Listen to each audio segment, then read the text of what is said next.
color of the vehicle also matters for this. Vehicles with white. You can see the screen. These things I quickly summarize. Last week I told all this. White shiny surfaces are good reflectors and poor absorbers of thermal radiation. So this FC means I told fuel cell vehicles. And then we discuss about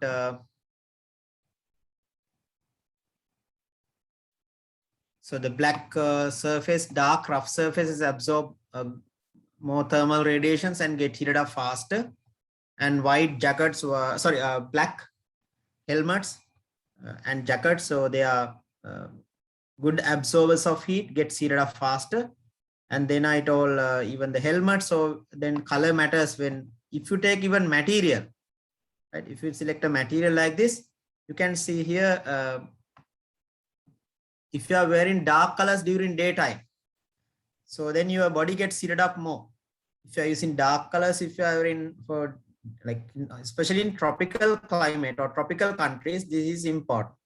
Countries close to the equator, and white colors, good reflectors of thermal radiation and poor absorbers. So therefore in Sri Lanka, like tropical countries, Sri Lanka, India, Pakistan, so it's better to wear white or light colors during daytime and dark colors at night. So mostly sometimes the people are used to wear dark colors or black materials for the parties and all, but anyway, there's a science behind this. But even though, so even, your school uniform, most of the government schools and semi-government schools, the school uniform is white. That is also because of this scientific reason. You can see the arrow. So white reflects thermal radiation, dark absorb, or dark rough surfaces are good absorbers, and white shiny surfaces are good reflectors. So this is very important. We discussed this last week. And then I told about these things also, the even the school uniform you can see here. And then the cricketers were for daytime matches, they were, or the test matches, the cricketers were white materials, and day and night matches. So mostly the people, the 50 over matches, so 20 overs night time, so they wear dark colors. So that is also, it helps to keep their body warm at night, or to prevent heating of the body during daytime. So any scientific, like in the exam, if they ask the scientific explanation of any of these applications, you should know how to explain that in terms of thermal radiation. Even cooking pots, you can see the surface. So it's most of the clay pots, the bottom is dark, external surface. So it helps to absorb heat efficiently from the firewood hearth or the gas cooker. And the pots get heated up much faster. It helps to reduce the cooking time. So that's what we discussed. So today we had to start the thermos flask, right? Today we are going to discuss about this thermos flask. So you are very familiar. I think most of you are. So it's very important drinking to prevent drinking cold stuff, and always after meals, even it's better if you can drink hot liquids or at least hot water after meals. So you have to reduce the consumption of this cold stuff, especially ice cream, jelly, and all these, the things taken from the refrigerator directly, you should not eat. So that promotes the virus growth inside your body, or it promotes the COVID. So the risk increase. Even doctors advise this team, keep your body warm these days. You have to eat heaty food, even the Ayurvedic one. So keep your body warm. So this thermos flask also used to keep either hot or cold. You can store both. If you only can store hot stuff, or you can, if you only can store the cold stuff inside the thermos flask. So why it is called vacuum flask, or mostly we call it vacuum flask. So this, through vacuum, the heat cannot be transferred by conduction and convection. So through the vacuum, the only method of heat transfer is radiation. So if you store either cold or hot liquids inside this, so heat is lost to the environment through the wall or through this surface. by conduction. Sorry, by radiation. So we can reduce the heat transfer by convection, and conduction we can minimize because there's a vacuum here. So if you take a vacuum here, then you can, if you create a vacuum here between the outer wall and the inner wall, then you can minimize the conduction and convection, the heat loss by conduction and convection. But through the vacuum, even through the vacuum, heat is lost by radiation. Even through the vacuum, heat is lost by radiation. Therefore, heat is lost in the form of radiation even through the vacuum flask. There are two types of this, is the steel or the stainless steel one, and the traditional one. This is the plastic outer covering, outer case plastic, but inside you have a glass container. I mean the inside there's two walls. Between the inner wall and the outer wall, there's a vacuum. So even through the vacuum, heat is lost in the form of radiation. Therefore, that's why you cannot store either hot or cold stuff. You can't store both together, but either you can use ice coffee or hot liquid or hot water inside this for about 12 to 24 hours. After that, it cools down. So the temperature decreases. Why? Because of the loss of heat in the form of radiation. But through the vacuum, no conduction, no heat loss through conduction and convection. Because conduction and convection, a medium is necessary. For both conduction and convection, medium is necessary. Therefore, through the vacuum, no conduction and no radiation. So no heat flow through conduction, and there are three methods. Conduction occurs, radiation occurs, conduction and convection. Heat transfer by conduction and convection can be prevented completely through the vacuum. That's why we use this vacuum flask. Even radiation we can't stop. Even heat of the sun reach to the earth in the form of radiation. In the form of radiation, because radiation can occur through vacuum. But if we can stop radiation also, then you can store cold stuff inside the vacuum flask or thermos flask forever. But practically it is not possible. Practically it is impossible to store hot or cold liquids inside the vacuum flask forever as it is. So this is again this vacuum flask. You can see this is designed based on the knowledge of physics. Without physics, no vacuum flask in the world. Okay, now let's see the next one. Now there are two types. So one is this traditional one. That this is sometimes we are carrying this to the school also. Now some of these are not standard, and but they use an insulated material sometimes instead of vacuum. Sometimes these the stainless steel flasks they use insulated material or rigiform or polystyrene between the outer wall and the inner wall. So therefore, that is not much efficient as the typical vacuum flask. And let's see now. Look at this, the interior. So this is the internal arrangement of the vacuum flask. Internal arrangement of the vacuum flask. You can see the plastic cup. If you only can take a screenshot of this, or else I'll upload this now from most probably from this week. I will be uploading some parts of the lesson, especially paper class. Sometimes for the this YouTube channel, you can watch them because some students are complaining about because they have so many online classes and they find it difficult to watch the recording within 48 hours. So then in case I'll consider that, but not for sometimes after that also that video I will delete from the YouTube channel also. That also you have to you have to watch within a given time, right? After the Zoom cloud meeting. So because it's get deleted from the cloud due to the lack of storage. And these days the LL exam also closed. There are a lot of recordings are available in the cloud, right? So what is flask? Plastic cup? It is an insulator. Insulator. So therefore, thermal insulator, heat insulator. Therefore, heat loss is minimized here. And the other one, plastic cork. So here also they use internal. There are two cups here, right? Outer one and the so most of the plastic. This is also plastic. That also an insulator. That is also an insulator. So this insulator minimize the heat loss by conduction. Thermal insulator, heat insulator. And next one, most of this metal casing actually this also use most of the flasks they use not metal. the steel one, stainless steel or steel one, they use the metal casing, but other than that, most of the flasks, typical one, they use plastic. Plastic again, it's a, it's lighter and it's much cheaper than metal, right? So metal one bit expensive, the stainless steel. So this is the most important part of the vacuum flask. What is the most important part of the vacuum flask? Vacuum flask or the thermos flask, this vacuum is very, very important. Why vacuum is used? To prevent the heat loss by radiation. So why vacuum here? To minimize, to prevent heat loss by, or heat transfer. Heat loss means like if you are using cold,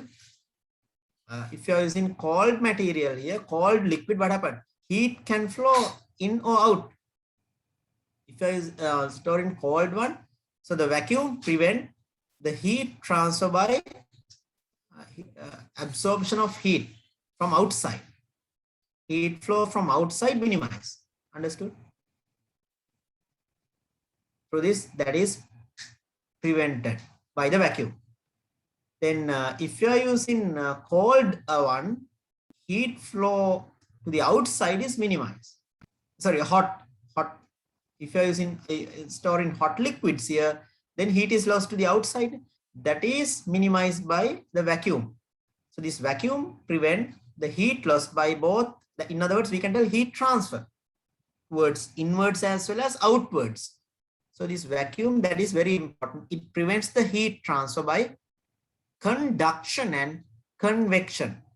So you can write if you want vacuum. I have given this diagram in the tutorial. After this PowerPoint slide, I will come to the tutorials then, because I want you to remember this from the images or pictures, because it's easy to remember the diagram than the text.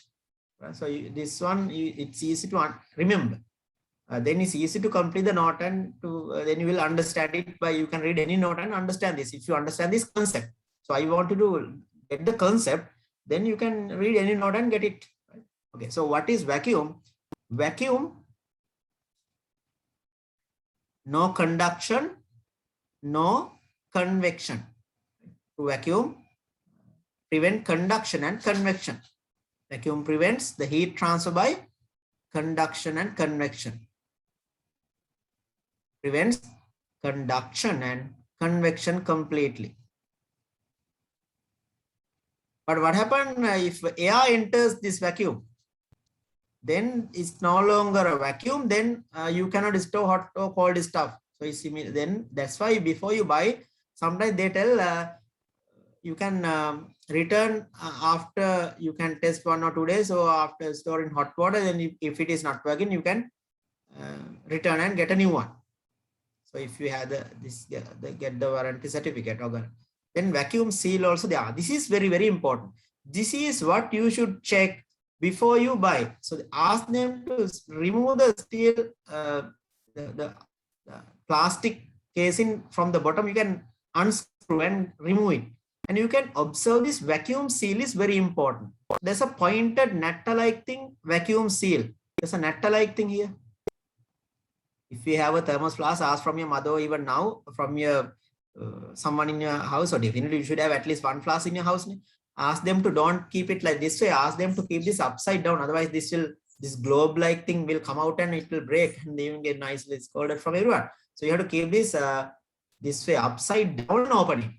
You have to turn this upside down and unscrew this bottom. You can remove this bottom, and then you make sure you keep this side closed. Otherwise, the water will come out. You remove water first and keep this side closed and remove this side. And then you can see this globe-like thing, the silver colored one, a glass container. And you can see there's a pointed end here. This pointed end, if it is that is the seal. So can you see here, vacuum seal? If this is damaged, then you should not buy this flask. So most of the time, in shops, before you buy this, they will open this bottom and show that now it is not damaged. Therefore, no problem. But after taking home, if you damage this and again, then they will not accept. So you can remove this, you can unscrew this part, and you can observe this. Even if you have one in your house now, you can see this. So this is called vacuum seal. That means what? Inside there's a vacuum. So you can store either hot or cold stuff inside, and there's a vacuum here. So I put the red dots for this hot or the cold liquids you can store, and this is vacuum. Vacuum means no air inside. No air inside. It's empty. No medium. Without medium, no conduction, no convection. That means conduction and convection. Medium is necessary. Something same like you have done mechanical waves. Mechanical waves, medium is necessary, either solid, liquid, or gas. So mechanical waves or sound waves cannot be transferred through the vacuum. So this radiation, infrared, IR, heat rays cannot be transferred through the vacuum. Sorry, it can be transferred through the vacuum, but conduction and convection medium is necessary. Conduction and convection material medium is necessary, but infrared, IR, or heat rays can be transferred in the vacuum. Therefore, why this hot liquids or hot water cools down after about 12 hours in the vacuum flask? Due to the heat loss by radiation. Through the vacuum, heat is lost by radiation. If you store cold, hot stuff, heat is lost in the form of radiation. If you store cold materials, then substances or the liquids inside, then heat is lost in the form of radiation. Radiation you can't stop. Radiation you can't stop through the vacuum, heat radiation. But that also you can minimize to a certain extent. How? Radiation also you can minimize to a certain extent by using this silver colored shiny surface. Can you hear? Shiny surface. I'll upcoming this next slide, I'll show that. Shiny surface. So you can see this pointed arrows here. This shiny surface. Outer wall as well as inner wall. There's a, if you only can open this plastic cork or the plastic cup and then the plastic lid, and you can see the internal surface. Innermost surface is very shiny because they apply silver or like mercury or some shiny material. Outer surface also shiny. You can see both external and outer. So the outer wall and inner wall shiny. That is to minimize the heat loss by radiation. Now this is what you should know. There are three methods of heat transfer: conduction, convection, radiation. Through the vacuum flask, through the vacuum, no conduction, no convection, but heat is lost in the form of radiation, or heat can be transferred through the vacuum in the form of radiation. That also can be minimized using shiny surface, silver walled surface, but you can't make it zero, right? But through the upper surface, you can see through the plastic. If hot water contact with this plastic one, then also heat is lost through this plastic one by conduction. That is the other method of heat transfer through the, that also we can minimize using an insulating material. So a lot of physics used to make the vacuum flask, whether it's whatever the brand, name, price, it's all about physics. Okay. I think you got thorough understanding about that. So they can ask a question from, they can give this diagram and they can label A, B, C, D, or X, Y, Z and various parts and ask what is the use of each part. How heat transfer can be minimized by using these parts. Otherwise, they'll never ask you to draw this entire diagram and label. Okay, then I'll erase the screen. I have given a similar diagram in the theory tutor also. Okay, let's move on to the next PowerPoint slide.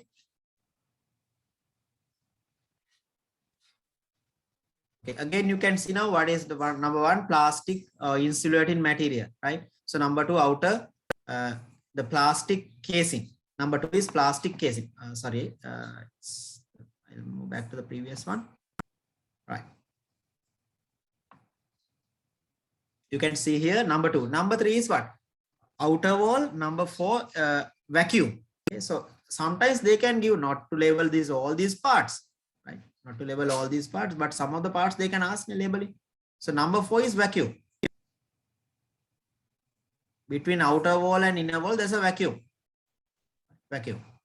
So vacuum prevents heat transfer by conduction and convection. So number five, inner wall. Number three, outer wall, and plastic casing. Then insulating material is used. Number six, because otherwise this glass part will contact, now will knock on the plastic outer casing and get damaged. So if you drop this inside glass, then it will definitely break. Number 7, they use insulating material between the to prevent them in contact. So this is if you open and if you take this out, then you can see this silver color. This is made of glass. This is made of glass. I don't know how many of you have ever observed this internal structure, the vacuum flask. So, but anyway, you might have seen this definitely. So this is how it looks. This is how it looks. Can you see in this sealed? Is the sealed. I told you earlier in that previous one.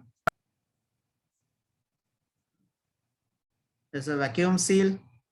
So this vacuum seal, can you see here? In the real one, I'll show that this is a vacuum seal. If this seal is damaged, then you cannot store either cold or hot liquid inside this. If the seal is damaged, when this seal is damaged, this pointed nut-like thing, when this is damaged, what happened? Air goes in, and then it will no longer be a vacuum, and then heat is lost by all 3 methods sometimes, because conduction anyway occurs through the plastic film. Then the heat is lost by convection also, and radiation anyway take place.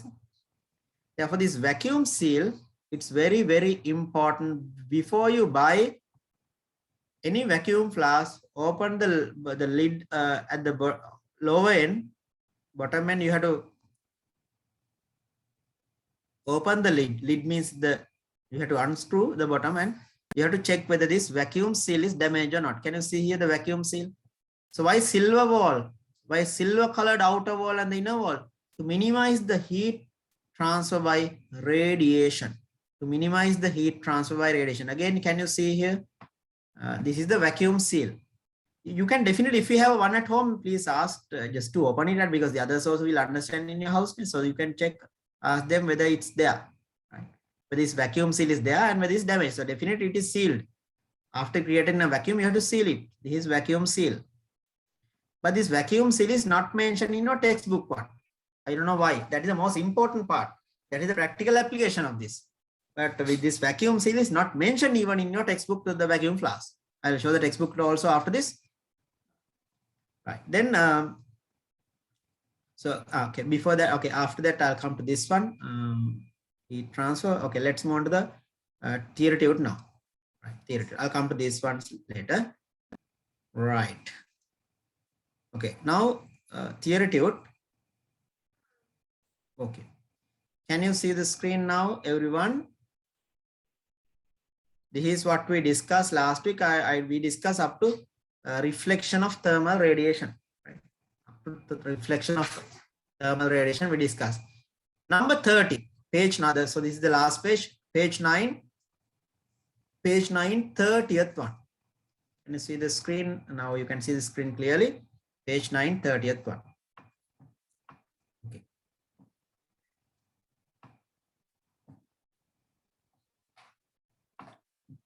So this is given in the, I'll show the textbook one also, then it's then you can see the whatever the note. So it's all about, at the end is heat transfer.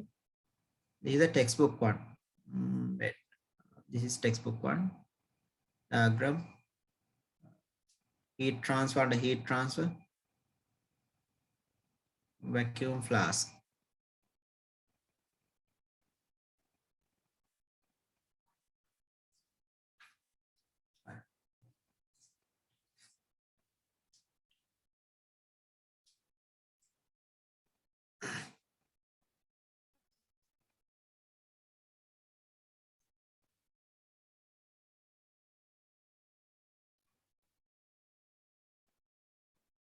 They have given in the textbook, there's a question number, page number 29. There's a question. I want to do this after today's lesson, right? Because I have not given the same question in your theory tube. Can you see page number 29? Everyone should do this because it's not hard. It's very easy. After my explanation, you can see the figure below shows the cross section of thermos flask. Page number 29, your grade 11 textbook. Right? Grade 11 textbook, page number 29. So please try to do this. This question from vacuum flask. They ask, there are two situations that thermos flask can be used. What are they? What are the two situations we can use? It's either to store cold or hot. liquids, either to store cold or hot. Imagine you want to transport an injection. Now, some of the vaccines now, I think Pfizer, one of the imported vaccine imported from USA, you have to store that in around minus 80 degrees Celsius, minus 80. So all these vaccines, most of the vaccines, I mean, even if you take an injection or vaccine from the pharmacy, they give that in an ice bath, right? So you have to keep them in the refrigerator. Most of the vitamins are stored in refrigerator, even for the babies or the syrups, because the vitamins get destroyed. At even if you want, you can check most of the medicines. They have to put on the label, store below 30 degrees Celsius. You can check how many medicines that you are using. You have to store below 30 degrees Celsius. You look at the label, read the label. But when you go to the pharmacy, they never on the AC, right? So in Colombo, like most of the days, the temperature is over 30 degrees Celsius. So you can complain. You have to complain the pharmacy. Why are you not keeping the AC on? Because this medicine you have to store below 30 degrees Celsius. Some of the medicines you have to store below 25 degrees Celsius. Vaccines you have to store minus, like, below zero. Most of the vaccines. That's why some of the vaccines very difficult to handle. I think most of the Pfizer and Moderna, I think you have to store at very low temperature, minus degrees Celsius. So if you are storing at normal temperature, no point of taking that vaccine. Then you might, those are the mistakes that could happen. Due to the improper storage, vaccines will get destroyed. Then you get the vaccine, but you will tell, I got both the vaccines, I got COVID. Yeah, no wonder, because vaccine is not effective, because you are not stored that in under proper condition. So these things matter. Sometimes you can, this not only for the vaccine, some of the medicines, we call it thermal degradation. It's thermally degrade. Medicine also, there's a expiry date. So with this expiry date can change due to the improper storage conditions. Even if yogurt, so the expiry date may be after 1 week, but if you're storing that outside, then it will get expired within maybe 2 days or within few hours. So that is why the storage condition very important. When you buy anything, food item or medicine, look at the label under which condition you have to store that, and make sure they have stored that under those conditions. Otherwise, you are paying money in vain and you will not get cured from that medicine. Know this. So those things are very important. So you have to, this scientific literacy is very, very important. So IT literacy and technological literacy, all this, with that, these days, the most important one is scientific literacy of the Sri Lankan population. That is, lack of scientific literacy will affect to this bad situation of the country, whoever, politicians or whoever, right? Now, so they have given here, can you see what are the techniques used for this purpose? Heat loss has to be prevented. What techniques used for this purpose? This is what I explained in the PowerPoint slide. What techniques? Vacuum, prevent the heat transfer by conduction and convection, right? Silver wall, each part you have to explain separately. This is how you can get the, I think they have not given this under theory, but they have given this under questions. Some of the students, they don't look at the exercise. My advice, after completing every lesson, try to answer the textbook exercise also. But I have not given the same question in the theory tube or the paper class, because it's already there in the textbook. No point of giving the same thing again in the theory tube. But then you have to make, because this part is important. They can ask, they can definitely raise a question from this. That's why I am explaining this much. So the vacuum, you should know what is the role. Prevent conduction and convection. Silver wall, not preventing, minimize heat loss in the form of radiation. Prevents the, sorry, not, I can't tell prevent, it's not, it will not make zero, but it minimizes, silver wall minimizes the heat transfer by radiation. So if you only can put an arrow, vacuum, what is the role? Prevent conduction and convection. Prevent conduction and convection. Understood? Then silver wall prevent, minimize, I can't tell prevent, it minimizes radiation, heat transfer by radiation. Radiation is minimized. Heat transfer by radiation is minimized. Understood? Then extra, then hot water, then plastic. This is lid. Lid is plastic. that is an insulating material that minimizes the heat transfer by conduction.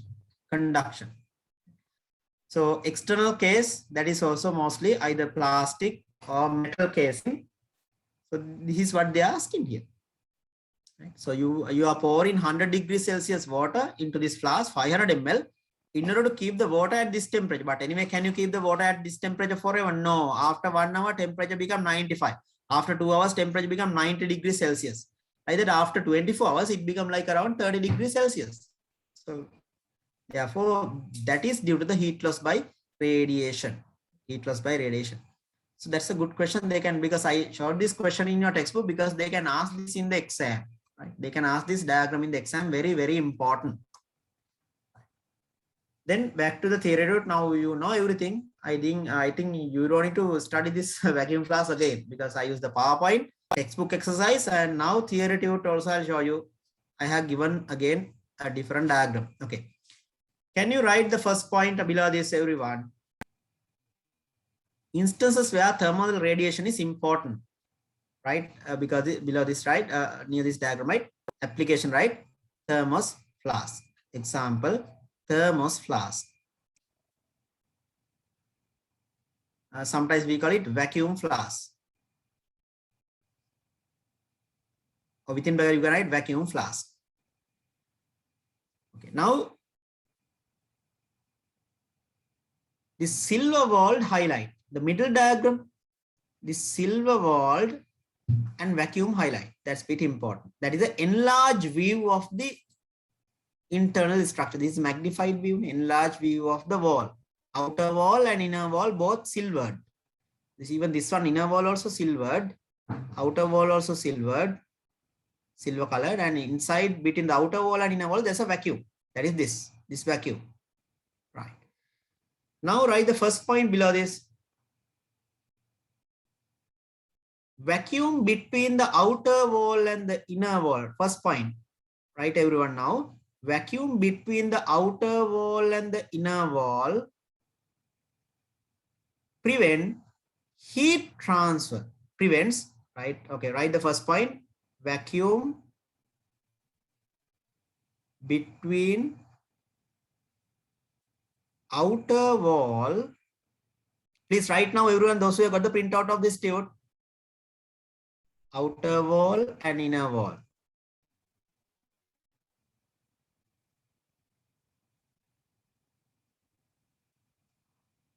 Please raise the hand, those who have those who have observed this vacuum flask internal. Now at least now I ask you to get someone the vacuum flask and see this. If there's water, you find it difficult, please raise the hand, those who have observed this internal and externally and internally the structure vacuum flask. Please raise the hand. Then only, because always try to apply what you learn. Don't just memorize for the sake of the exam. It's like so boring, the science then, right? So please, that's why I try my best to apply all what you learn to your day-to-day life. At least see this after the class. So if you can do it now, because you will never forget it. Observe the vacuum seal also. Ask your parents or someone to get the vacuum flask near and observe. Then only you will remember. You will never forget it. Then no need to read this text again. Right? Very good. At least about 10, 15 students are there. Right? Very good. Right. Then what did I tell now? Vacuum between outer wall and inner wall prevents heat transfer by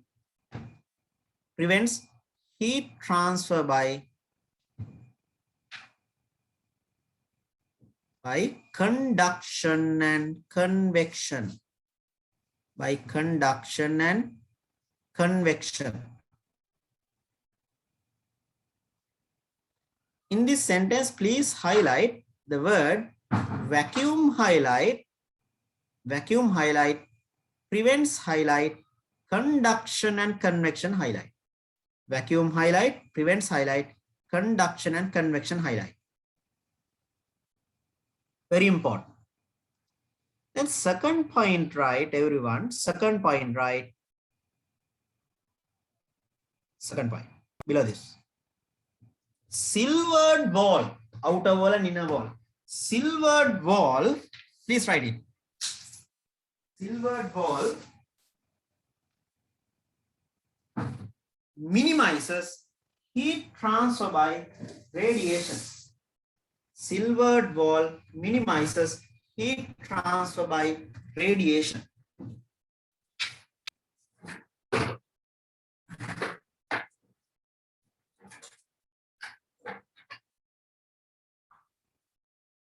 Right. Okay, so done. Silvered wall minimizes heat transfer by radiation.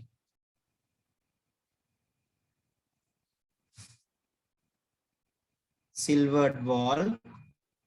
Now I told you, now you have to study until chapter 10. Okay, today I'm going to start chapter 10 also, electricity lesson, new lesson, because they are planning now Western Province to keep the second term test for all level batch this time. So the grade 11 students online exam.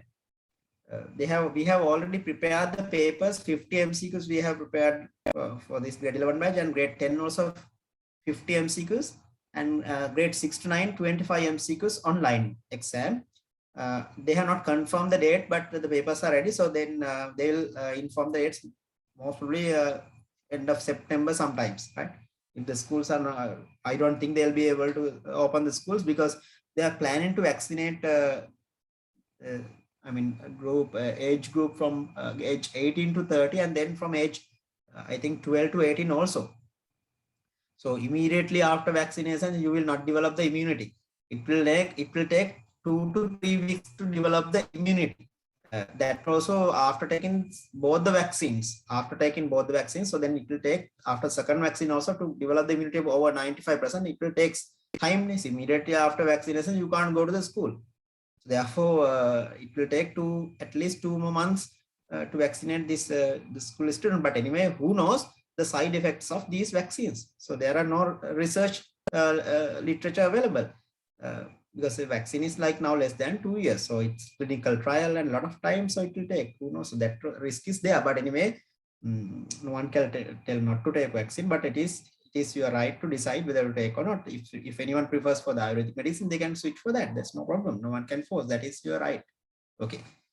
Anyway, my advice, please study up to chapter 10 because you couldn't face any proper exam. I think only exam they from last year January, the only exam you did this grade 10 third term. That also they I think it was held in March. That is grade 10 third term test because papers were there. Then they released that on March. So government schools. So after that, you didn't have a proper term test. Now you don't know your standard. Therefore, I'm also planning to keep online exam. I'll keep you informed about the dates within after completing the chapter 10. Right? Okay. Therefore, I think it's better if you can study from grade 10 from chapter 1 until grade 11 second term chapter 10. Right. Altogether, then how many lessons? 30 lessons. Grade 10, 20 lessons. Grade 11, 10 lessons. So 30 lessons. Only 5 more lessons to do. Right. Now, second one I told, silvered wall minimizes heat transfer by radiation. I didn't tell the word heat loss or heat absorb. Heat transfer means it can happen in both the ways. Either heat, if you are storing hot liquid, then heat is lost to the surrounding. It is transferred out. That also minimized by vacuum. And if you are storing cold, then heat is transferred in. That also should be minimized. Flowing of heat out as well as flowing of heat in, both should be cancelled by this method. Minimize. So therefore, silvered wall minimizes heat transfer by radiation. Minimizes heat transfer by radiation.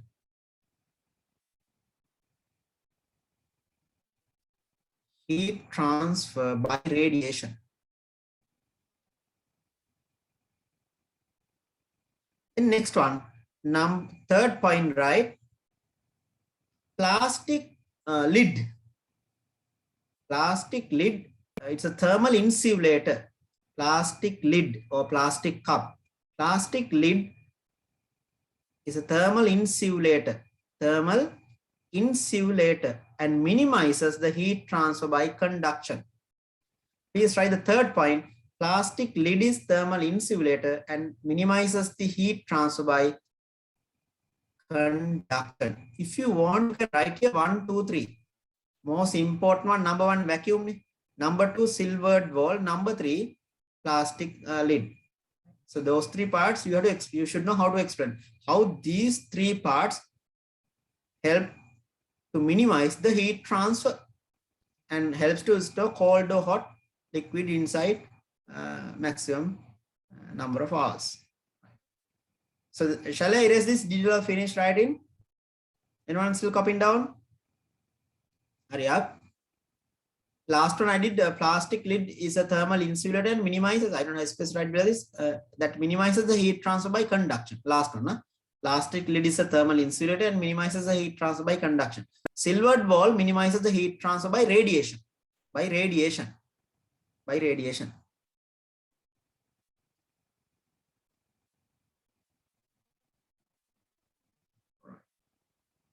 Imagine now you have a patient in hospital and vaccine is the doctors can tell also the vaccine is you have to take from the pharmacy or some medicine.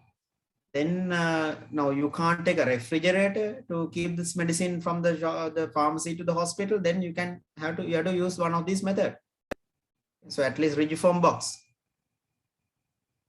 But the problem is what ice melt, so then it can contact with the medicine and medicine also can contact with water. Those things also should be right. Then shall I erase this? Anyone still copying down? Okay, that is about the thermos flask. I told you now textbook question number 3, page number 29. Can you please write near the tute itself? Then again when you are studying this tute, you will not forget it.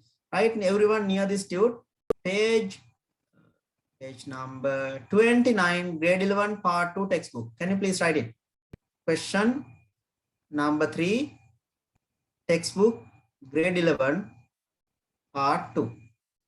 Question number 3, page 29, part 2, textbook, grade 11.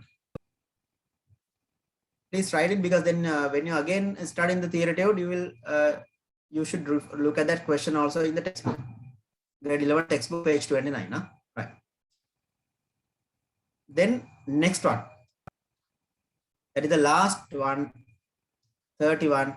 Heating curves and cooling curves. Remember, textbook, they haven't given theory about this. If you can check your grade 11 part 2 textbook, they haven't given this heating curve or cooling curve under theory section, theory note. Some teachers, they just give the school textbook theory note, they give this paragraph of this textbook, but they might not teach this, because sometimes they might not do the textbook exercise also. They will not discuss with the students.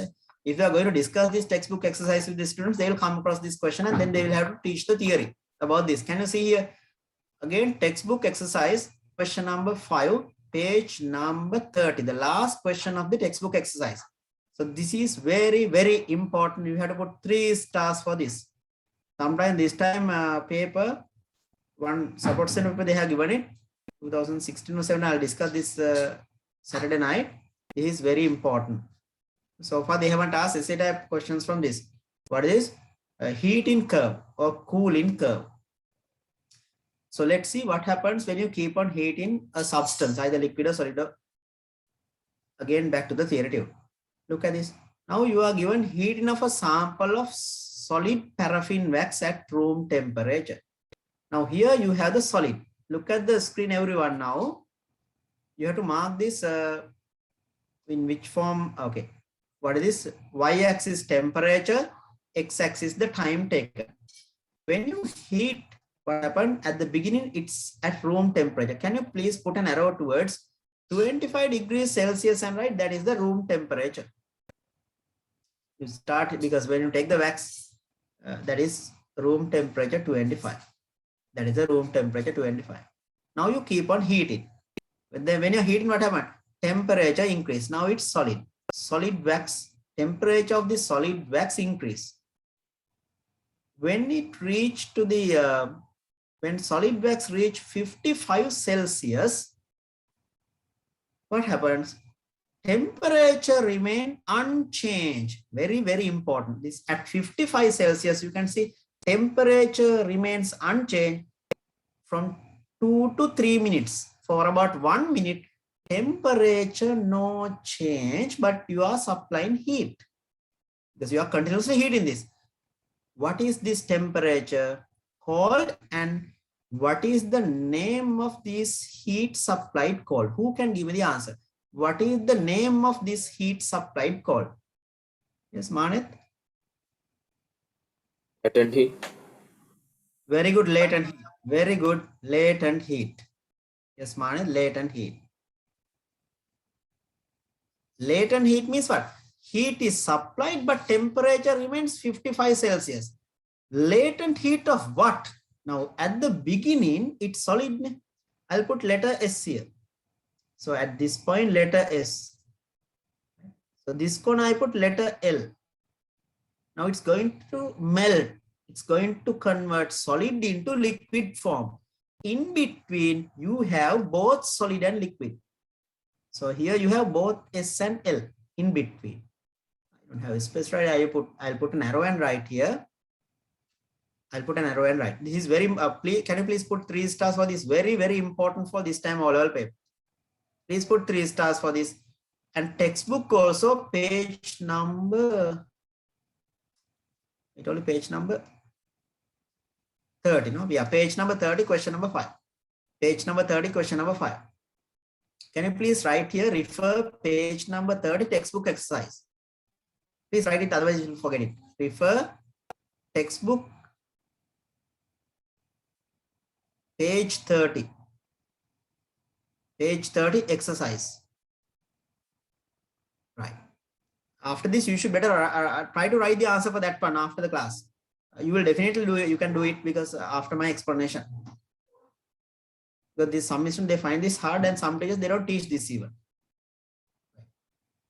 Textbook page number 30 exercise. Now, I told you what is this latent heat. Why it is called latent heat? Because heat is supplied. No, latent means heat is supplied, but no temperature change. But there's a change of the physical state. There's a change of the physical state. That means solid turns into, at this corner is solid, at the beginning later it turns into liquid. In between, you have both solid and liquid. I put S plus L. Between that means second to third minute, like within 1 minute time interval. After 2 minutes, it begins to melt, at the beginning of third minute, it is fully melted. If you only can put an arrow toward this again, right? Begins to melt. What is this? S means begins to melt. L means fully melted. Between these two, it's melting. Begins to melt, melting, fully melted. So you can mark that with a pencil. So until this entire wax, solid wax melt, until the entire sample of solid wax melt, temperature remains unchanged. When a solid is turned into liquid, what is the term used? Who can tell me? Turning of a solid into liquid called what? What is the term used in this lesson? Yes, on it? Fusion. Very good, fusion. So can you please put an arrow toward this, this horizontal arrow? I'll highlight that arrow. So this horizontal line called fusion of latent heat of fusion. What is called latent heat of fusion? Very important. Latent heat of fusion. If you take 1 kilo of wax, we call it specific latent heat of fusion. They can definitely ask a question from this because it's introduced to new syllabus. Previous batch, they didn't have heating curve or cooling curve. You can search in the internet, Google search, you can search heating curve, you'll get 100 hits, not 100, even million hits. You can search cooling curve of water, heating curve of water. You have to explore this because textbook theory is also not given. They have given in one exercise. Directly they have given the question without teaching theory of this in the textbook. Textbook no note for this. Right? Textbook no note. Directly page 30 textbook exercise, they are going to graph and asking questions. There are some teachers, since it is not given in the textbook theory, they might not teach this. Then the student you are in trouble in the exam because teacher's guide is given. Right now, what is this 55 degrees Celsius? When the temperature at which when solid is turning to liquid called what? What is this temperature called? 55, 25 room temperature. What is this temperature called? Who can tell me? What is this 55 degrees Celsius called? Solid wax turning to liquid wax at this temperature. We call it latent heat of fusion. What is this called? 55 degrees Celsius called what temperature of this solid wax? Yes, any volunteers, please raise a hand. Yes, Shavindi? Melting point. Very good. Melting point. I put MP. Very good, Shavindi. Melting point. Can you please mark everything on the diagram? I am not giving a paragraph for this. Try to learn this. Remember this from the graph itself. Then you can directly answer the question also. I have given the text. I have not given the textbook exercise here because it's anyway the textbook is there and you just mark textbook exercise. Please answer question number 30 after the class. Right. Then this is the room temperature. Then now what happens? Now liquid temperature of liquid increases gradually. Temperature of this liquid gradually increases. What? Liquid wax. When it begins to this, what is this temperature? Now its liquid begins to vaporize. It's begin to evaporate. Begins to evaporate.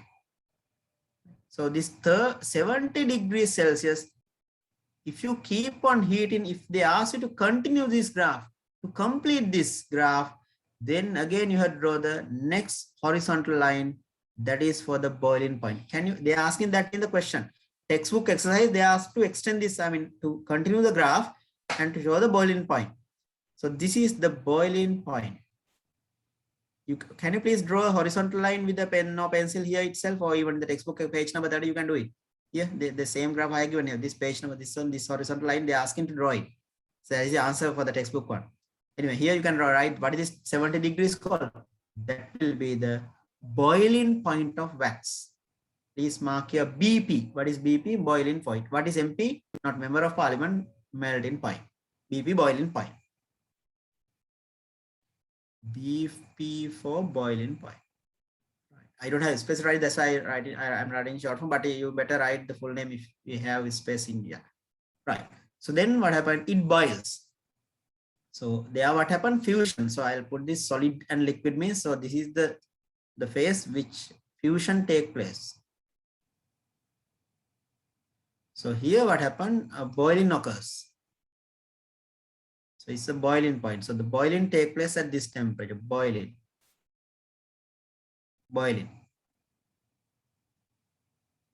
Okay. So until the entire sample boil off, the temperature no change. Can you please write here at 55 degrees Celsius until the entire solid wax, sample of solid wax melt, no change of temperature. At 55 degrees Celsius until the entire sample of solid wax melt, temperature no change. At 55 Celsius until entire sample melt. Fuse means melt. Temperature no change. Temperature no change. That is why we call it what? Latent heat. Temperature no change, but you are supplying heat. Fusion means solid turning into liquid. Temperature no change. At 70 Celsius, also the same scenario until the entire sample vaporized, temperature no change. That is called boiling. In the exam for any other material, if they give a graph, the easiest method, if you get two horizontal lines, if you can write that using your own words like a short method, in a graph, if two horizontal lines given, the first horizontal line for the melting point, second horizontal line for the boiling point. You get it now? That is the easiest method to remember this. Again, I'm repeating this number one. I'll put here number one. The first horizontal line will be the solid turning into liquid. That is the melting point. Number two, the second horizontal line will be the boiling point. Second horizontal line will be the boiling point.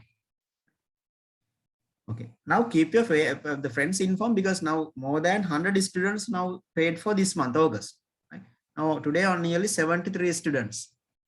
So nearly 25 students. So they are not coming today. So some most of the students, they are requesting the recording after the class. Those who are unable to join with the reason, valid reason.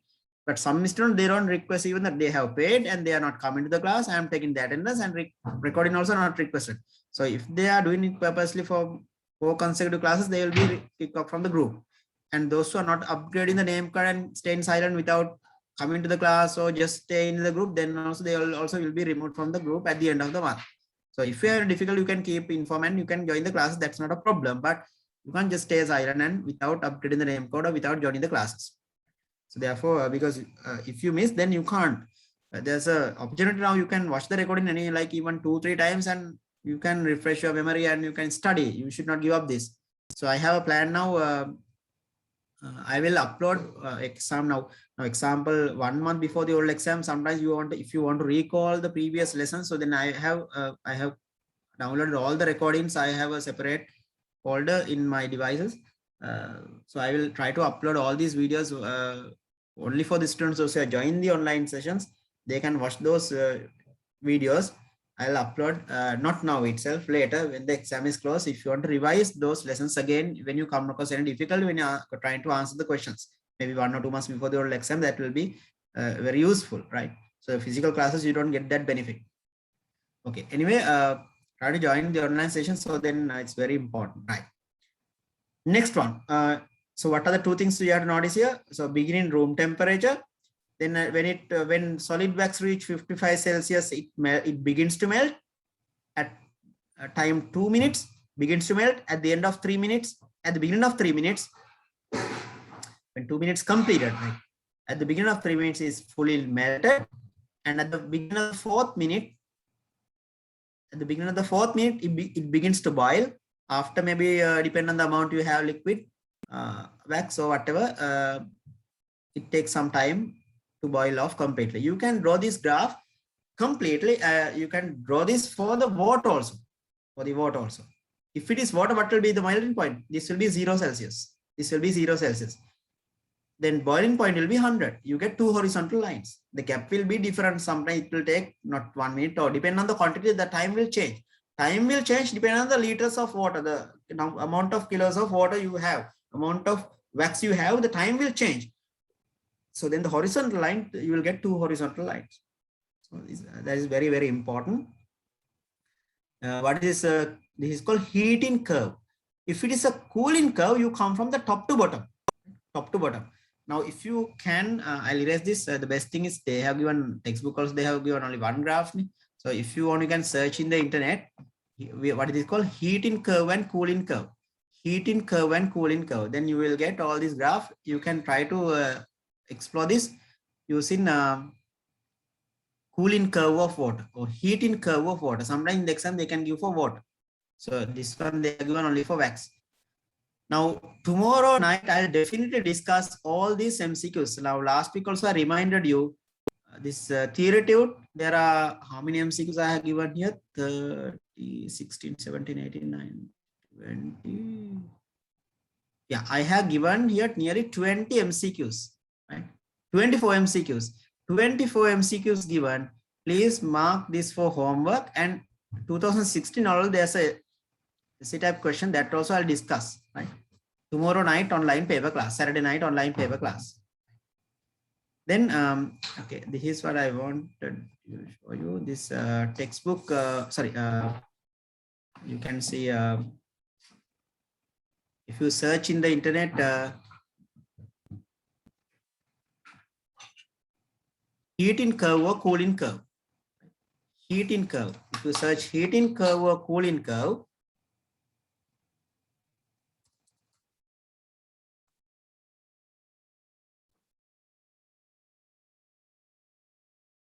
heating curves and cooling curves.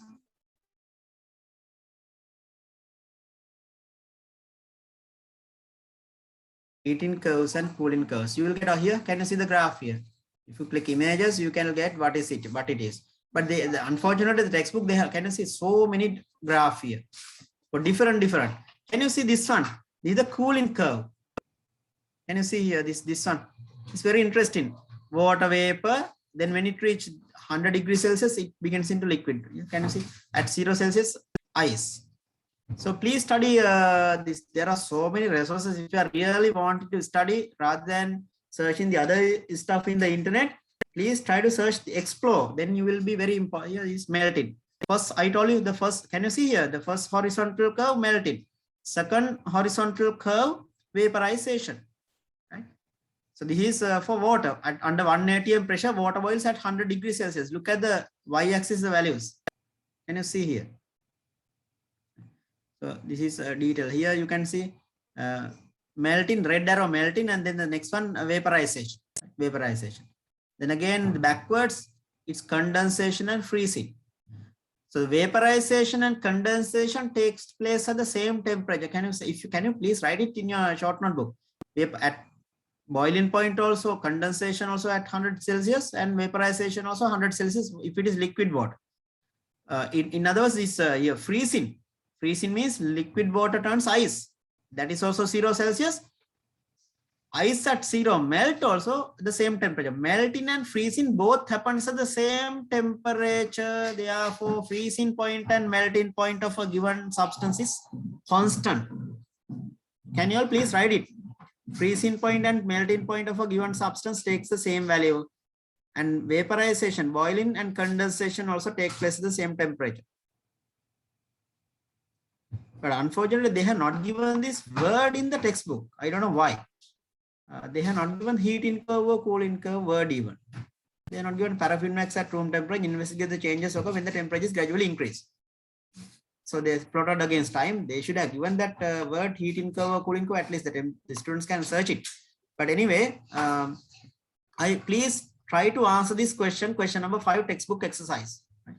Textbook exercise. Please try to answer question number 5. I have not given this question again in the tude because it's already there in the textbook, right? Please try to do this. Who can tell me the first one, the answer? What is the room temperature? Yes. What is the room temperature? Textbook 1. 20. Yeah, minus 20. Yeah, it's easy, no, 25 Celsius. 25 degrees Very good. Part 2, what is the answer? What is the melting point of wax?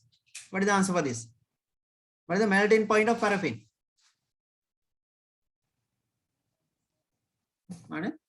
That is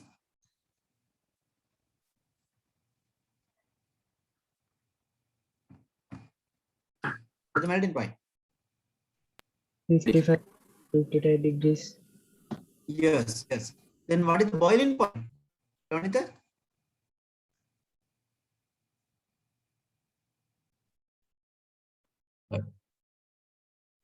70 Celsius. 70 Yeah, Celsius. very good. 70 Celsius.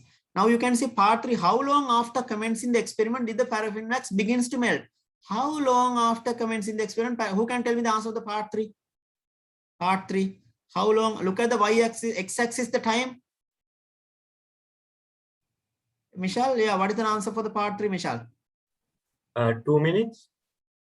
Yeah, very good. After 2 minutes. After 2 minutes, the wax begins to melt. Very good. What is the reason for the temperature remain constant in the interval between 2 to 3 minutes? Why the temperature remain constant from 2 to 3 minutes? I highlighted. Why the temperature constant? You are supplying heat, temperature remain constant. Part 4 the answer. What is the answer for the part 4? Yes. Any volunteers?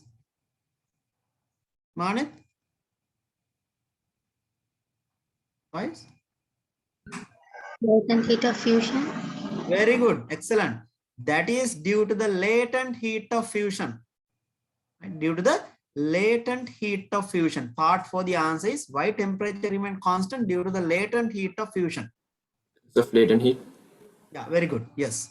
Now number 5, part 5.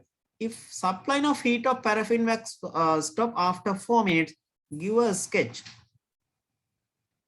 to show the variation of temperature of paraffin wax with time thereafter. So that means if supply of heat, so after 4 minutes you will stop it. Then what happened? Again it cools down. Again paraffin wax. So this again happens reverse. So it's cooling take place. Understood? So you can draw the graph again this way. Time we can't stop. Time is not reverse. So you can draw like this, and again you get a horizontal line like this, and again you get, and again it will go back to the temperature, initial temperature like this.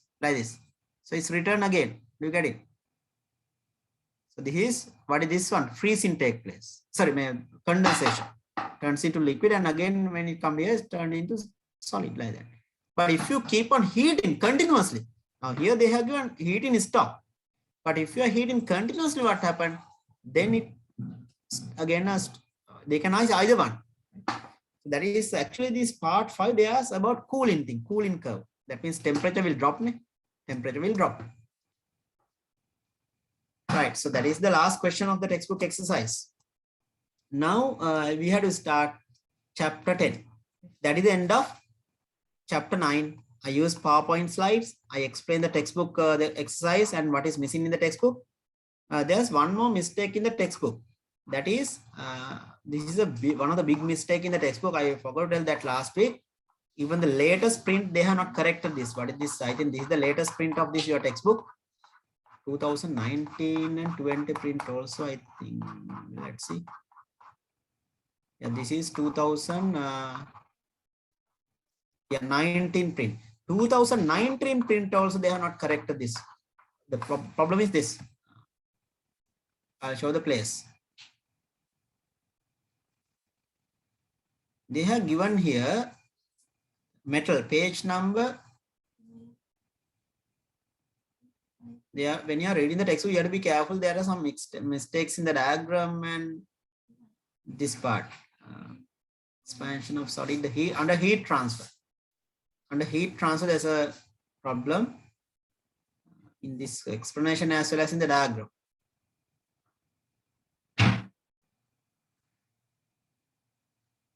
Number.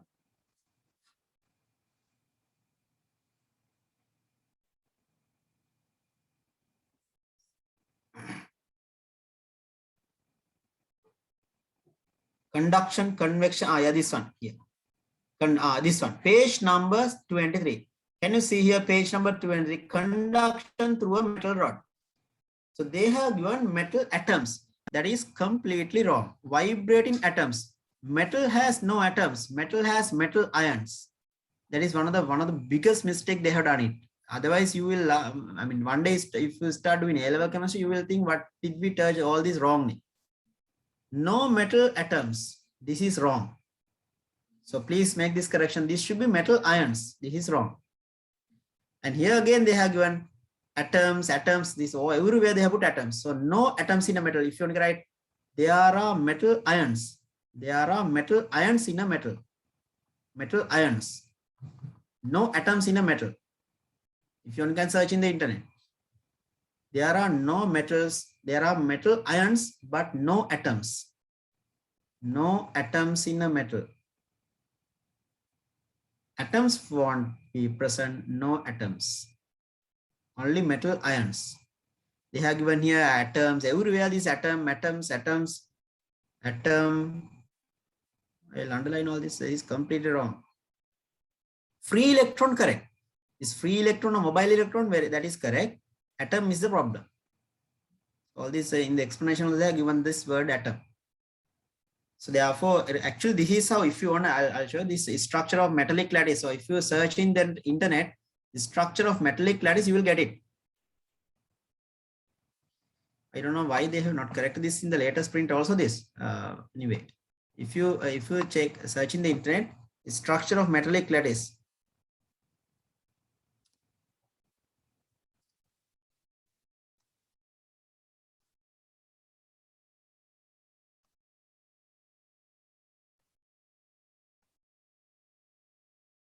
Can you see here the screen? Look at here, metal ions here. Positive ions. Here the plasma. Can you see the plus? Here plus. So the metal ions are available. Metal ions. No free metal. Here the metal ions. They have given the word atoms. That is completely wrong. Metal ions are available. Free electrons, outermost shell of the metal, free electrons, due to the availability of free electrons, they conduct electricity. Metal ions only vibrate. No atoms here. No atoms. Can you see here all these? If you want simple like it's on these metal ions. That is one of the biggest mistake in the textbook. Be careful when you are writing the answers in the exam, because that's why the teachers are there to make this correction. In A-level chemistry, they'll teach the metallic, that is called metallic bonding. There's an attraction between this negatively charged electron and the positively charged metal, and that attraction is known as metallic bonds. But anyway, metallic bonds are not included into your O-level syllabus. Metallic bonding introduced to A-level syllabus, chemistry syllabus. You have only ionic bonding and covalent bonding in O-level syllabus. Right? Okay. This therefore it's all, that is also considered lattice, metallic lattice. Right? Okay. Back to the lesson. So that's why this I told you this vibrating atoms the problem here. That is problem, right? Okay. You can mark that. This is page number 23 in your textbook. Page number 23 in the textbook. Then that is the end of this theory chapter 9. I gave this for homework. Heating curve and cooling curve also I explained. Then back to page number, this is chapter 10. So we are going to start this also today, chapter 10. This is electricity lesson. Electricity, but this is more interesting than the grade 10 electricity because you are learning about the electrical appliances and your house. Any house, there's a house wiring circuit. So house wiring circuit. Right. Okay. Power and energy of electrical appliances. Now, one more thing. There's a question given in your, I'll explain that also. There's a question here. 2016 O-level, new syllabus, the first paper, essay type question number 7B from the immersion heater. So this is not given in much detail in the textbook. They have given this immersion heater part somewhere. I think here it's given. This one here, convection. So that's why I use this different now. This immersion heater, this is the real appearance. I don't know how many of you have seen this immersion heater. Under electricity lesson, I am going to discuss this. Don't worry. Electric kettle and normal gas cooker. So there are three methods that you can boil water. Using immersion heater, you can boil water. Then using electric kettle or using gas cooker. Or if you want, you can use even firewood hearth. So each method you should know how to compare. Which method is more efficient? Advantages of immersion heater than electric kettle. Advantages of electric kettle for boiling water than this method. That's how they can ask questions. So since it is linked with the power of electrical appliances, then I'll come to this after with the lesson. Now let's start this one. Chapter 10. This is a theory tube. Please raise the hand those who have got the printout of this tube. Please raise the hand those who have got the hard copy with you now. Those who have got the printout of this tube. Hard copy. Hurry up. Right, at least 40 students. Okay, very good. Okay, nearly 40 students out of 70. Right, very good. Then you can others, those who have not got, no problem. No need to write the entire sentence. Please put chapter 10, unit 10, physics, grade 11, and write the number 1 and write only the answers. Number 2 only the answer. Number 3 only the answer. Like the Roman number 1, 2, 1 answer. 2, 3, 2, 2 answer like that. No need to write the entire thing. Then later when you take the printout one day, then you can complete the blanks without looking at that note again. Then that's also good experience, right? Okay. Now home electric circuit. I'll start with domestic electric circuit. I'll come to the electrical appliances later, right?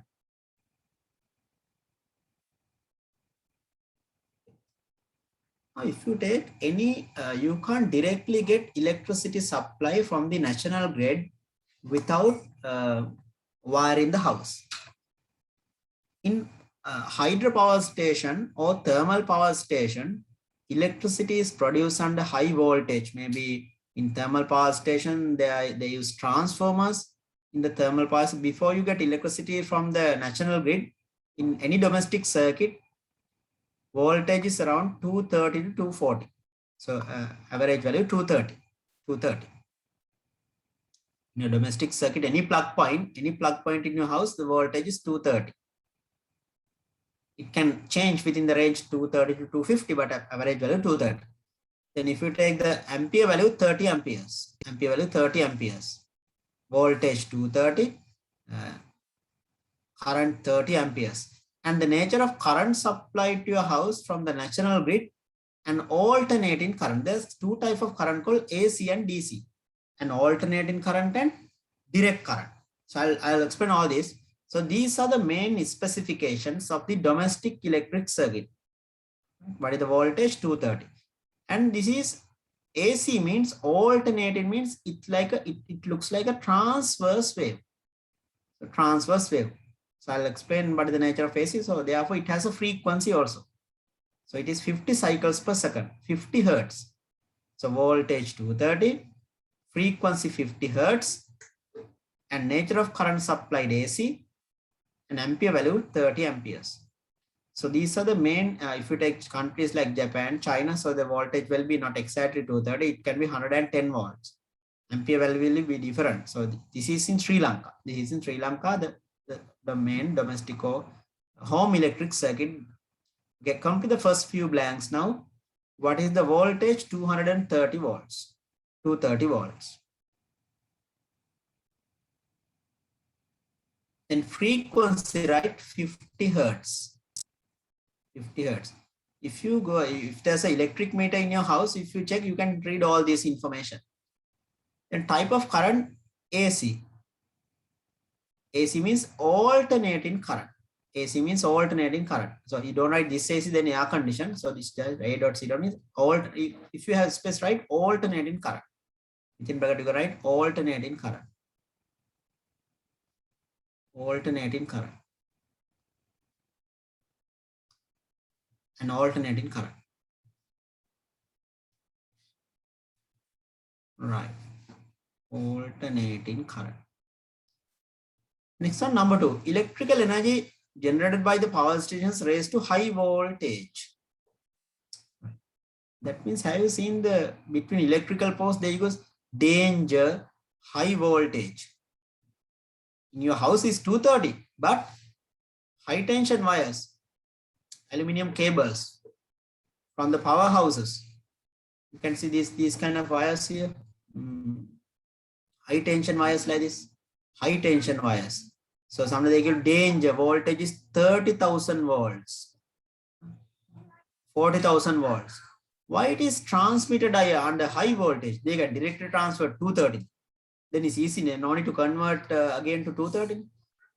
What is 132 kilovolts means? 132 kilovolt, K simple kilo, otherwise it become Kelvin. What is the meaning of 130? That means kilovolt means you have to add 3 zeros here. That if you want to write here, what is 132 means what?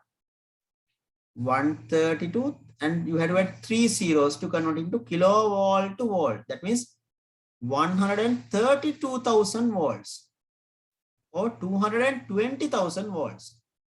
So that means high tension wires or these national grid, these power stations, electricity producing power stations raised to high voltage. So therefore transmission is done under high voltage by using, there's a transformer, you have heard about transformers, step up and step down, using step up transformers. So please come to the next plan. Don't worry, we are discussing all this again. The transformers we are going to discuss using step up transformers. There are 2 types of transformers, the step up and step down. Step up transformers. Step up transformers. Right. And distributed throughout the island. Distributed throughout the island. Kilovolt means 132,000 volts. Then I'll highlight this, the first blank, the answer 230 volts, voltage of the domestic circuit, frequency 50 hertz, nature of current supplied and alternating current, and electricity is transmitted or electrical energy is transmitted under high voltage from the powerhouses, hydropower stations or thermal power plants. It is transferred under high voltage. Next week I'll use the PowerPoint. First I'll complete the first page theory tube, and next week I'll use the PowerPoint for the further clarification. If you have even a small doubt, that also you can clarify next week with the PowerPoint slide and the animation. Right. Number 2, in distribution subcenters. Now what happened? This Kalanitis, and there are subcenters also. Between your house and the power station, there are sub-centers. So then it is again lowered to from 132 to 33. So from high value to, but still it is bit higher than 230 volts. 132 to 33 or 11 kilovolts. And ultimately they are lowered to 230. Okay. Number one, near powerhouses, very high voltage. Number two, sub-centers. Sub-centers bit lower than that. Number three, your house is lower to the exact value 230 volts. So now you can ask the question, sir, why can't they transfer directly from 230 to 230? Then no need to convert by transformers. Then no need to use transformers. We can reduce the cost for this transmission. I'll give the answer for that also. Why it is transferred under high voltage? Why transmission done under high voltage? I'll give the answer after this. So lower to 230 by using step down transformers. There are two places where step down transformers are used. What are the two types of transformers? Step up transformers and step down transformers. What is the role of a transformer? To convert voltage from one value to a different value. So please come to the next blank. Step down transformers. Step down transformers. Right. Step down transformers. Okay.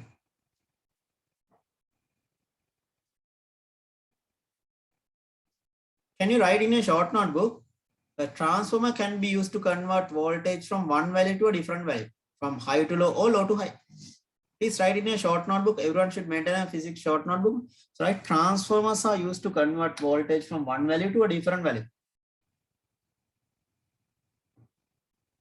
From high value to low value or from low value to high value. If it is from low to high, step up.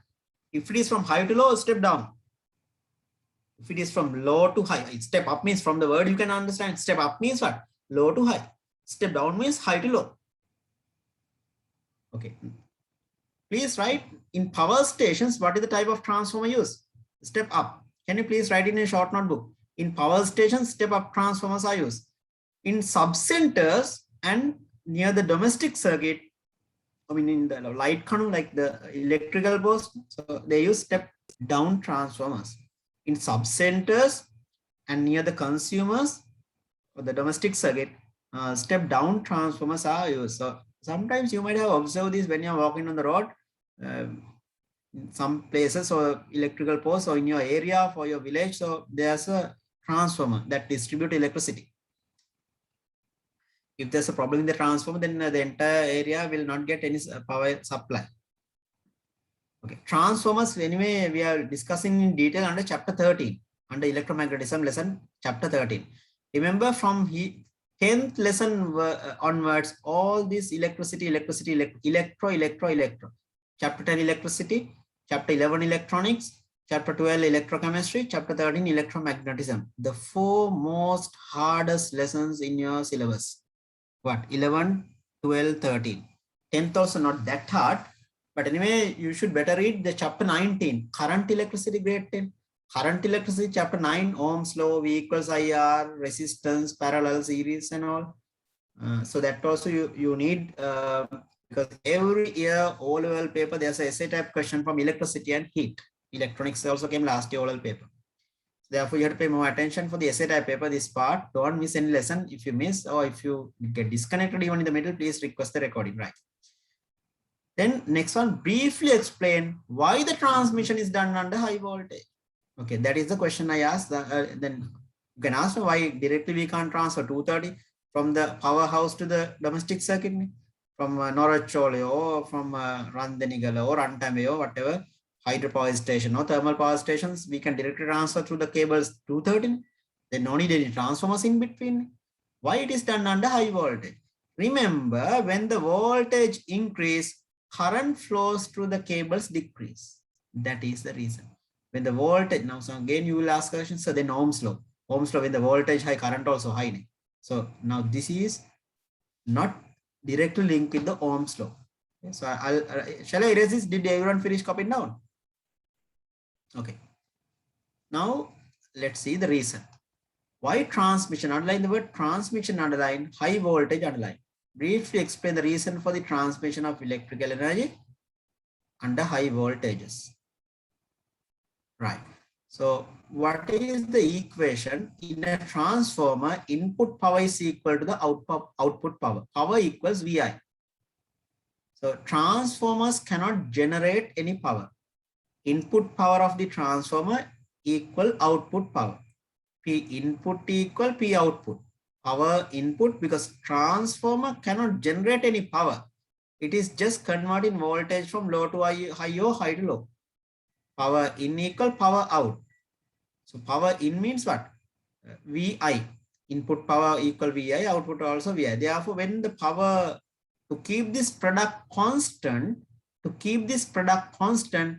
when voltage increase, if you can mark here itself, P for power, right?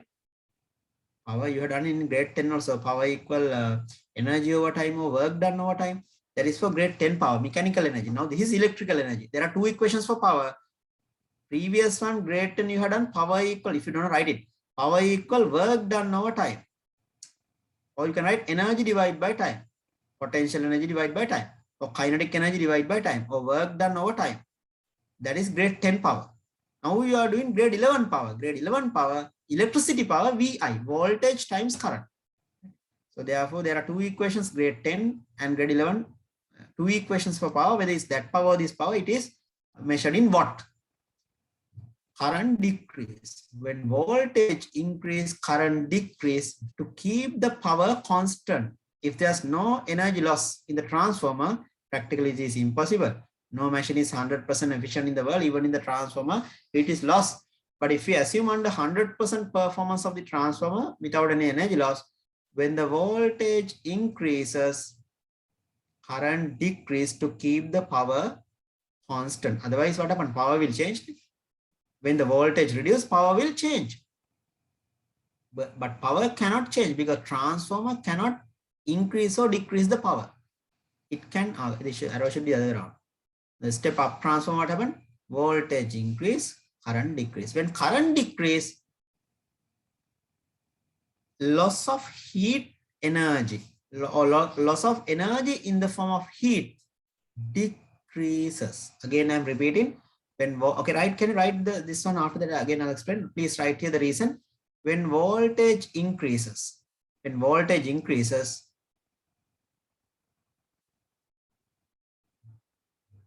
comma,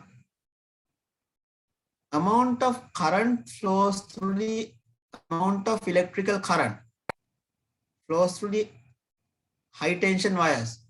Amount of current flows to the high tension wires decrease. Amount of current flows to the high tension wires decrease.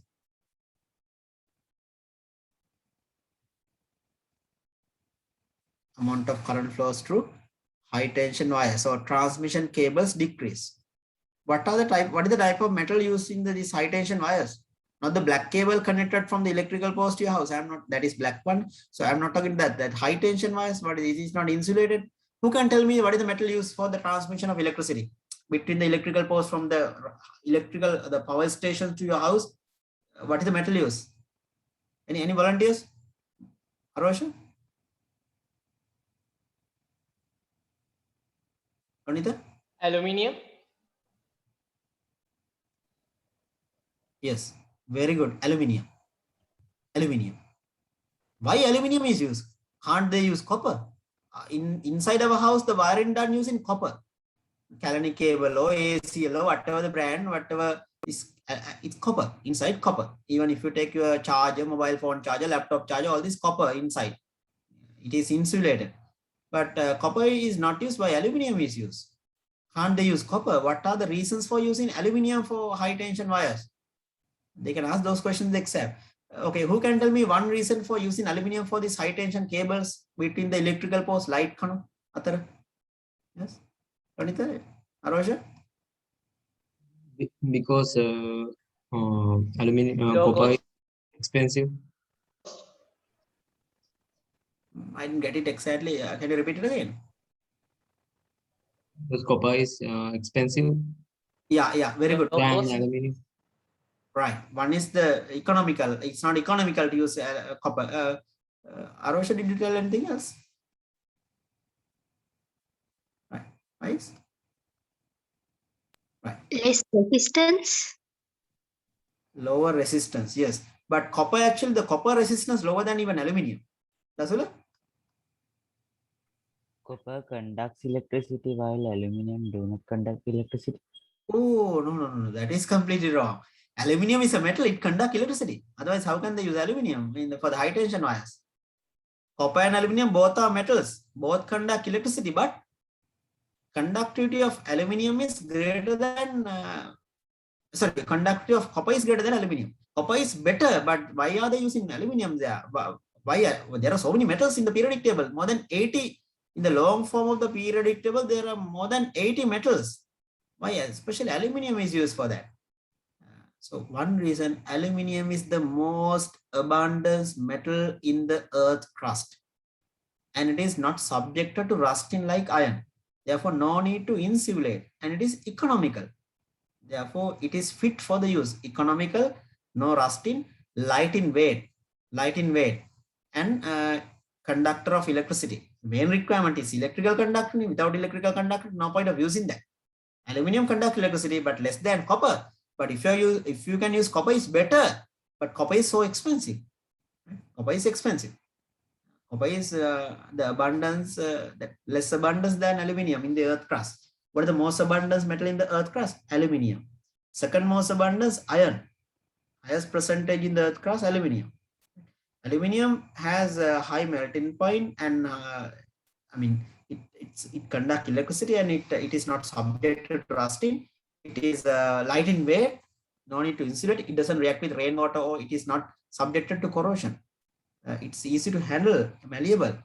So that is the reason for using aluminium. So they can ask that in the exam, right? Okay. So can you please write it? I have not asked that here, right? Aluminium is used for the high tension wires, right? Transmission, for the transmission, what is the metal used? Aluminium. Right? The reason, not subjected to rusting, then readily available, economical, then light in weight, low density. When voltage increases, the amount of current flows through the cables decrease.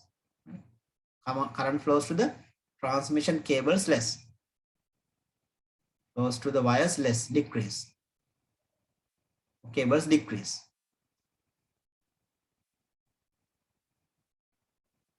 Decreases. Then full stop, decreases. Then loss of energy as heat during the transmission is minimized. Then loss of electrical energy. Loss of electrical energy as heat is reduced. Loss of electrical energy as heat is reduced. Otherwise, lot of energy is lost due to the heating up of the wires. Aluminium cables get overheated, and a lot of energy, electrical energy, is lost during the transmission as heat. To minimize heating up the wires, if you want to write within bracket, to minimize heating up of the wires during the transmission. To minimize heating up of wires. Heating up, when the current increases, the wires get heated up. Heating up of wires. Less current means it minimizes the heat loss. Heating up of the wires reduced. So that is why voltage kept high, current kept low in these transmission cables or aluminium cables. This is very, very important. Again, I'm repeating why transmission is done under high voltage, to keep the wastage, to minimize or to reduce the wastage of energy as heat, or to minimize or to prevent heating up of the wires during the transmission. Otherwise, electrical energy is converted to heat before you get that energy to your house. That is wastage. Right. Then next one, there are two forms of current. Alternating AC and DC. Shall I erase this? Did I finish writing? Number 3. When voltage increase, amount of current flows to the wires decreases. Then loss of electrical energy as heat reduced. As heat is reduced. Please hurry up, Litmal.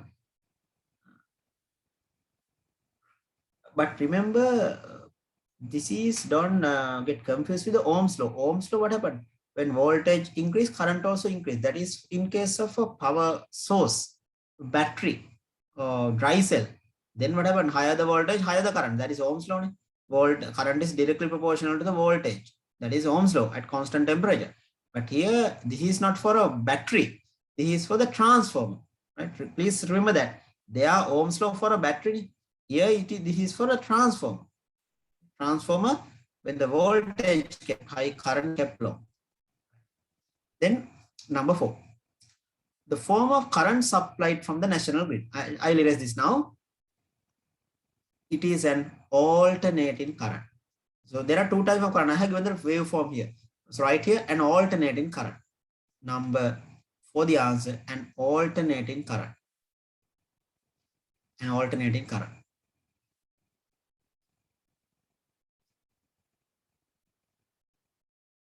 An alternating current. Now today, I think you might have, if you check the WhatsApp group, I have shared with you Guru Vedara program, the chapter 15, unit 15, the last chapter of your syllabus, chapter 15, biosphere lesson 1 video.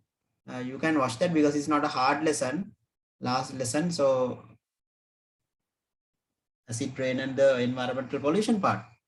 And the other lessons also with time, I'll upload that and I'll share the, with your group the link, WhatsApp group, and you can watch it, right? The theory.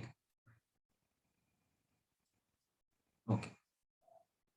So the first diagram, right? Here AC. Here, right? AC. This one, right? DC. The waveform for AC and DC. If you graphically represent, this is how it looks. What is the difference between this? If you take any electrical appliance in your house except battery powered one, all the other electrical appliances or any plug point in your house, it's AC supply.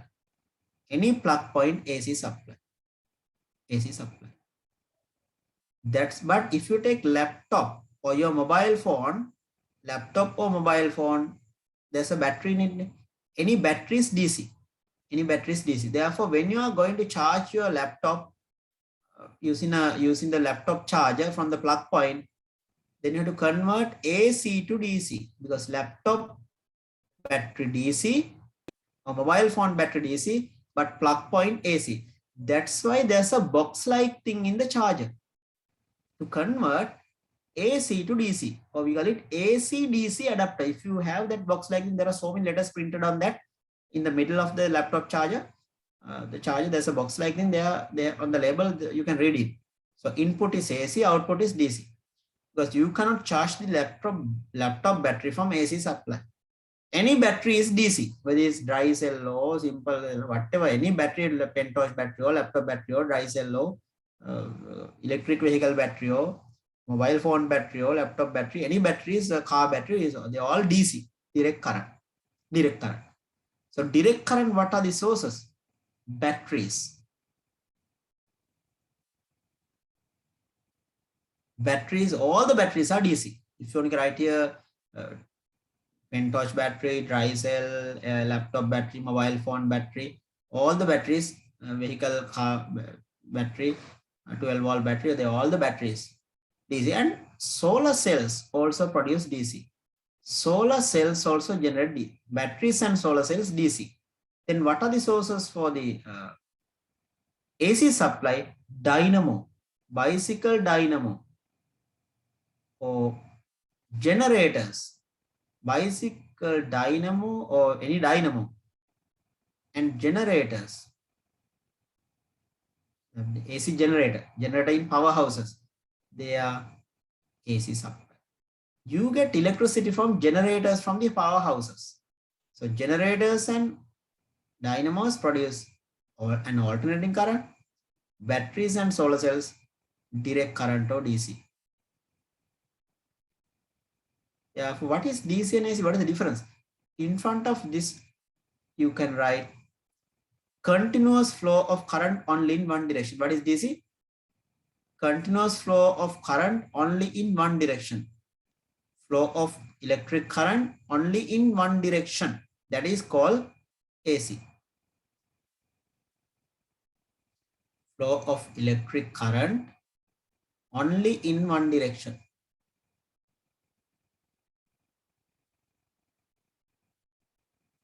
Only in one direction.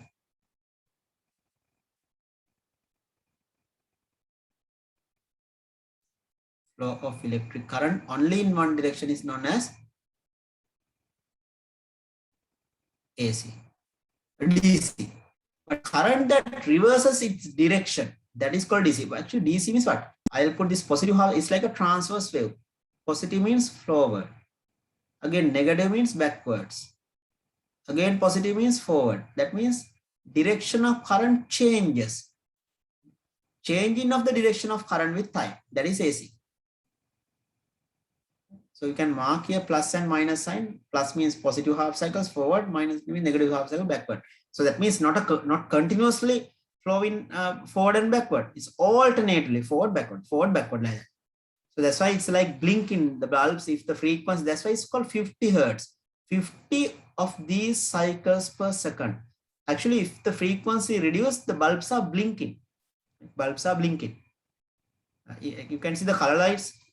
So it's blinking after 10 p.m. That means you low frequency, right? Alternating current. So you can, what is the device used to, now you can convert AC to DC. If you have solar panels in your house, you have to convert DC to AC. As well as there are inverters for this. If you take electric vehicle battery, you have to charge from the plug point. Any plug point in any house in Sri Lanka is AC. But electric vehicle battery DC. So then you need a converter for this. So therefore you can convert AC to DC as well as DC to AC. If you're not going to any rechargeable one, any rechargeable, maybe torch or any rechargeable device, there's a battery. Is there any laptops in the world without battery? I will challenge. You can't find a laptop in the world without a battery. I mean, you can remove the battery and operate, but when you buy, definitely the battery is there. Can you ever use a mobile phone without a battery? You can't. Batteries come from chemistry, right? Chemical, that is electrochemical. That's why the next lesson, the unit 12, after electronics, we are doing electrochemistry. Right? Can you run any vehicle in the world without a battery? Can't. Electric vehicle or hybrid vehicle or motorcycle or three-wheeler or bus or lorry, any vehicle in the world other than the foot cycle, there's a battery. There's a battery. Other than these ships and all, but motor vehicles, diesel and engine powered vehicle, there's a battery need. So this battery contain chemicals that come from chemistry. So those, all the batteries, can you please write in your short note, we can write it. All the batteries, mobile phone battery, laptop battery, any battery produce direct current. Direct current. So if you're going to charge that battery, you need the direct current. But plug point AC, then you have to convert AC to DC using AC-DC adapter or power bank. That is very, very important. That is very important. Anyway, under electronics, we'll be discussing this later. Therefore, we can convert, if you have solar panels in your house, then you have to convert DC to AC to your house. If you have a plug point AC, then for charging the mobile phone also, there's a box-like thing. Mobile phone charger, there's a box-like thing. Then you can use the USB cable. You can connect this to me. You can remove the USB cable if you want. Even if you take power bank, some of you are using power bank. Power bank is AC or DC. Is there a direct, the big box-like thing? Okay, I'll use the internet one, laptop charger, this box-like thing. This is, but unfortunately, the textbook, they have not given a laptop charger. That is the most, it's very easy to remember this with the laptop charger.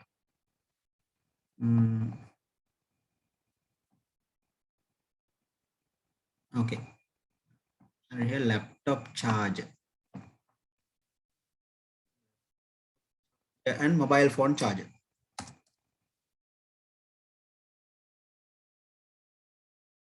These days everyone is using this, but you don't know what is electronics inside.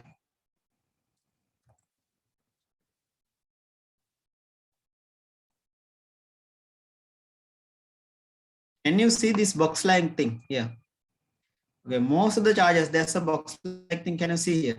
What is the role of this box? This is to convert AC to DC. That is one role here. if you can look at this label, it's a lot of information in it. Right here, this is 19 volt. Can you see here this one? What is the voltage of the laptop battery? It is 19 volt, 19 volt. But the plug point, what is the voltage? 230. That means you have to convert voltage from 230 to 19.5. That is by using this AC-DC adapter. AC-DC adapter. After, if you can, please try to read all those information they are here. You never read this, that's a problem. Otherwise, you can learn from here itself. And if you take the mobile phone charge, also same story. Same story. You need to convert. Okay, I'll write here mobile phone charger. That is to convert AC to DC. So this is AC to DC. Mobile phone charge also. There are two things happening inside. Phone charger. In the textbook they teach this without the laptop charger mobile. So can you see this one? Any mobile. So this also you can see after this. This is actually this box like thing convert. What is this? Can you see adapter, right? So 2 amperes and then this AC DC adapter. So laptop mobile phone battery is around 4 to 6 volts. 4 to 6 volts. But the plug point 230. Plug point 230. So you have to reduce the voltage from 230 to 4.5. Otherwise, it's a battery get damaged. Battery get damaged. Understood? Therefore, you should know. But if you take this, what is this called? Power bank. Power bank, there's no box in the middle. Can you see here? Power bank, no box in the middle. Why? Power bank, this also DC. Power bank also DC. Laptop, the mobile, this battery also DC here. DC to DC, then no problem. You can directly connect without, there's no box here. But if you take the mobile phone charge, there's a box. Why? There, what happened?